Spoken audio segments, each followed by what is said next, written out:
Let's address the elephant in the room. What is going on with the realtors and NAR and the lawsuit that was just settled? Let's talk about that.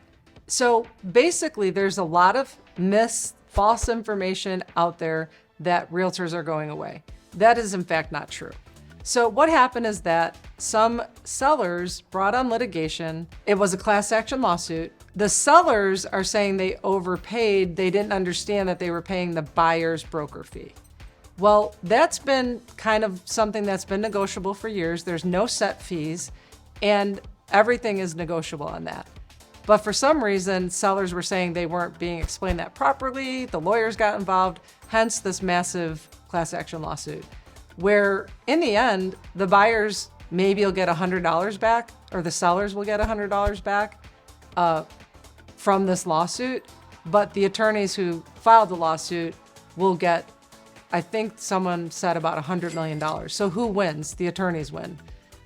Everyone thinks now they've won, they won't need a realtor.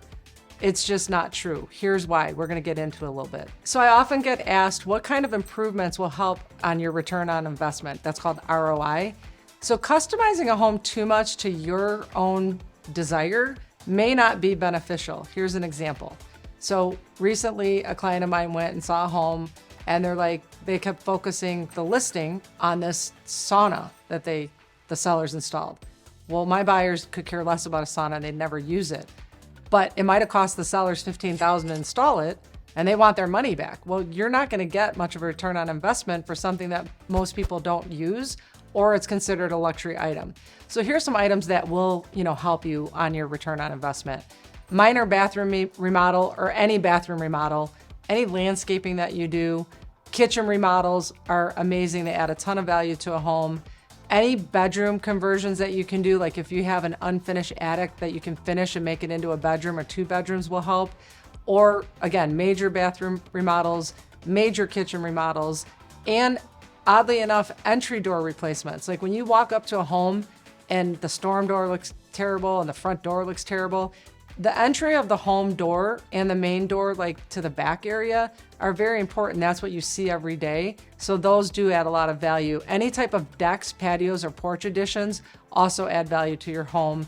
Basement remodels will add some value, but not 100% return on investment.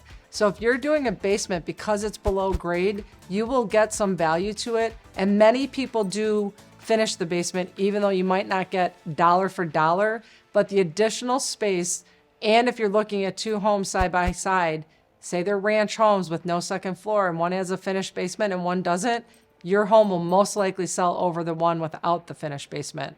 And then finally, window replacement. There's a lot of built-in return on investment for that, not only for energy efficient reasons, but for the fact that the windows are operable. A lot of older homes, the windows, while functional, they don't open properly, and they definitely aren't energy efficient. So if you're looking to do improvements on your house, those are some major items that you can do that will give you the most return on investment. Remember, I'm here for all your mortgage needs.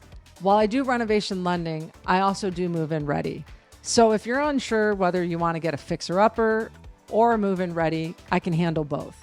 So please subscribe to my YouTube channel for more news, market updates, and opportunities to save money.